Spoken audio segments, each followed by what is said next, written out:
ये 75वें जी यौम आज़ादी के मौके पर जनता को क्या संदेश देना चाह रहे हैं? मैं जनता को यौम आज़ादी की बहुत बहुत मुबारकबाद देना चाहता हूँ।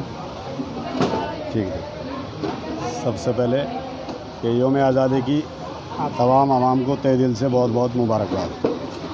और जिस तरीके से ये आज के जंतर मंतर पे प्रोपेगेंडा चल रहा है कि राम राम कहना होगा और मूल्य काटे जाएंगे, इसके लिए आप क्या कहना चाहेंगे? ये हुकूमत की एक साजिश है, उसी ने ही अपने आदमी छोड़ रखे हैं और किसी का कोई रोल नहीं है इसके अंदर। हुकूमत दो मुंह की तलवार हो रही है, दो मुंह की तलवार, इधर से भी काटेगी इधर से भी। दो मुंह सांप होता है ना, सांप, वो काम ये बीजेपी सरकार कर रही है।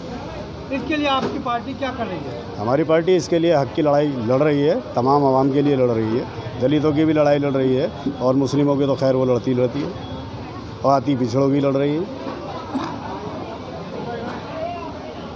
नाम बताइए। मैं Firoz Malik, executive member Delhi AIMIM। जैसे आज़ादी के यौम मौके पर 75वें मौके पर क्या कहेंगे आप? मैं सबसे पहले इस पूरे मुल्क की आवाम को मुबारकबाद पेश करता हूं कि हमारा ये आज़ादी का दिन है और जितनी कुर्बानी इस मुल्क की आज़ाद कराने के अंदर सुभाष चंद्र बोस की थी, उतनी ही जो है हिस्सेदारी हमारे तमाम उलेमाओं की थी। मैं समझता हूं कि उनको भी याद करने का आज दिन है। इस सीट पे दावेदारी किसकी मानी जा रही है? देखिए, ये हम छोटे से सिपाही हैं, ये काम हमारे सदर बैरिस्टर असदुद्दीन ओवैसी साहब का है। लेकिन एक चीज़ मैं आपको फिर कहता हूँ और बहुत ज़िम्मेदारी से ये बात कह रहा हूँ कि जो भी जिस सीट पे भी जितनी शिद्दत से मेहनत करेगा उसकी हक तलफ़ी नहीं होगी, उसकी लड़ाई लड़ने का हम काम करेंगे। और हम बैरिस्टर असदुद्दीन ओवैसी साहब तक हर रिपोर्ट दिल्ली की पहुंचाई जा रही है। दिल्ली के सदर कलीमुल हफीज़ साहब को हर इंसान के बारे में बताया जा रहा है और वो खुद भी देख रहे हैं कि कौन वार्ड में कौन आदमी कितनी मेहनत कर रहा है। किसी की भी हक तलफ़ी नहीं होगी। ये बहुत ज़िम्मेदारी से बात कर रहे हैं इस बात। कितनी पकड़ है जी, कितनी पकड़ है किसकी? शाहिद भाई की। देखिए, शाहिद भाई बहुत मेहनत से काम कर रहे हैं और ये चीज़ें दिल्ली में पूरी हर वार्ड के अंदर इनकी तारीफ़ है। हर चीज़ों पे, सोशल मीडिया हो चाहे ज़मीन पे हो, कोई प्रोग्राम ये नहीं छोड़ रहे हैं। कोई किसी भी चीज़ को, किसी आदमी को जोड़ने का काम नहीं छोड़ रहे हैं। हर आदमी के घर घर जा रहे हैं, लोगों को मजलिस से जोड़ रहे हैं। इंशाअल्लाह ये बहुत तेज़ी से आगे बढ़ेंगे। मेरा नाम असगर अली अंसारी है। मजलिस पार्टी में दिल्ली प्रदेश में जॉइंट सेक्रेटरी और EDMC में सह प्रभारी हूँ।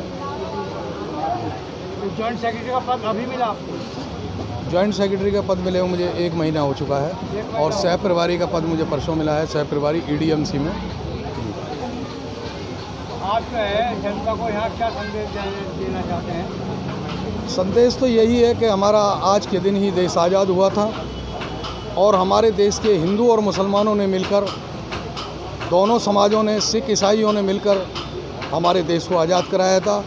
जितना दूसरों का हक है उतना ही हमारा भी हक है, क्योंकि हमारे हिंदुस्तान के अंदर जो हमारे उलेमा थे, जो हमारे इमाम थे, उन्होंने भी हज़ारों लोगों ने कुर्बानियाँ दी थी, फांसी के फंदे चूमे थे, गोलियाँ खाई थी। हमें किसी को सर्टिफिकेट देने की ज़रूरत नहीं है।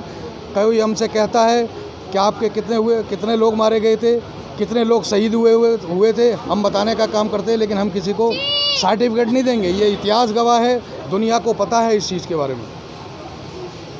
शुक्र अदा करना चाहता हूँ आप लोगों का कि आपने इतना वक्त दिया और हमारे साथियों की जो बातें उन्होंने रखी और आपने उनकी सुनी। मैं आपका बहुत बहुत तहे दिल से शुक्रगुजार हूँ। साथियों, बुजुर्गों, दोस्तों, दूसरी बात यह है कि हमारे साथियों ने मजलिस के बारे में आपको बहुत सारी बातें बताई हैं। भाई, हमारा मकसद है मजलिस को यहाँ मजबूत करना। वो किस लिए? क्योंकि मजलिस से जो भी कोई कैंडिडेट यहाँ पर आएगा, चाहे वो मैं आऊँ या कोई और आए, मैं आपसे ये वादा करता हूँ कि इंशाल्लाह इस इलाके से रिश्वतखोरी MCD से ख़त्म करके रहूँगा। चाहे मैं हूँ, चाहे कोई और कैंडिडेट आए, ये मेरा वादा उससे भी होगा। और आप सबों से मैं ये यकीन दिलाना चाहता हूँ, वादा नहीं करना चाहता, क्योंकि वादे हमें सब तोड़े जाते हैं और यकीन मजबूत होता है। जहाँ विश्वास है वही बात है। इसलिए साथियों, विश्वास के साथ आप मेरे साथ खड़े हुए मुझे घात न दें और इंशाल्लाह मेरे कंधे से कंधा मिला के खड़े हुए हैं। मेरी सबसे पहले कोई अगर जो मामला आएगा तो मेरे ऊपर आएगा। एक 80,000 की नौकरी पाने वाला MCD अफसर, पुलिस वाला या अदरवाइज और कोई भी जो गवर्नमेंट सर्वेंट है, वो एक जो रेडी पटरी पर केले बेचता है हमारे यहाँ मुस्तफाबाद के अंदर, वो लोग क्या करते हैं, उससे रिश्वत लेते हैं। जो 5,000 रुपये महीना, 10,000 रुपये महीना, 15,000 रुपये महीना कमाता है, तो वो उस भाई से, हमारे से 80,000 रुपये कमाने वाला गवर्नमेंट सर्वेंट उससे रिश्वत लेता है। तो हमें इस इलाके से ये रिश्वतखोरी ख़त्म करनी है। हमारा कोई भाई लेंटर डालता है, मकान बनाता है, जैसे तैसे करके वो 2-2.5 लाख रुपए का इंतजाम करता है। 25 गज का उसका मकान है और उसके ऊपर उसने लेंटर की तैयारी करी, सेंटरिंग वाले को पैसे दिए, सेंटरिंग लग के तैयार हुई, पता चला कि कासिद आ गया, लाओ जी 5,000 रुपये एक लेंटर। काहे के हमने जिताया नहीं क्या, किस बात के दे पैसे? तो इसलिए साथियों, अगर जो आप मेरे साथ खड़े होंगे तो इंशाअल्लाह इस रिश्वतखोरी को यहाँ से हम खत्म कर देंगे। बस ज़्यादा बात न कहते हुए बस मैं आपसे इतनी ही बात कहना चाहता हूँ और मजलिस को मजबूत करें। हम 75वीं सालगिरह मना रहे हैं, दिवस मना रहे हैं। साथियों, आज के दिन ही हमारा देश आज़ाद हुआ था और हमें सर्टिफिकेट देने की ज़रूरत नहीं है साथियों, क्योंकि हमारे उलेमाओं ने, हमारे सीनियर लोगों ने, हज़ारों लोगों ने कुर्बानियाँ दी थी साथियों। ऐसा नहीं है, मदरसे के उलेमा थे, मस्जिद के थे, उन लोगों ने फांसी के फंदे चूमे थे और गोलियां खाई थी। ये देश इतनी आसानी से आज़ाद नहीं हुआ था, ये बड़ी मुश्किल से आज़ाद हुआ था। साथियों, मैं सबसे पहले शाहिद राय साहब को बहुत बहुत मुबारकबाद देता हूँ कि शाहिद भाई ने आप लोगों को बुलाकर यहाँ एक जिम्मेदार मुस्तफाबाद विधानसभा वार्ड के जिम्मेदार सीनियर साथी और उनके साथ साथ यूथ के लोग सबको जमा किया, बुलाया और झंडा फहराया। मैं आप सब लोगों का बहुत बहुत शुक्रगुजार हूँ। आप लोगों को देखकर मुझे ऐसे लग रहा है कि इंशाअल्लाह अल्लाह ने चाहा E58 हमारी E58, यकीन जानिए आज हम 100 साल पीछे चले गए हैं।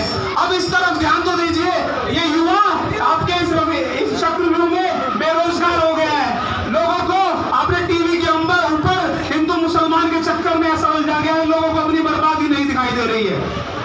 और जो लोग ये लोग कहते हैं कि असद साहब के बारे में कि असदुद्दीन ओवैसी बीजेपी की बी टीम है, अरे मेरे भाई, तुम जो वो लोग हो कि जब कहीं अल्पसंख्यक समुदाय का कोई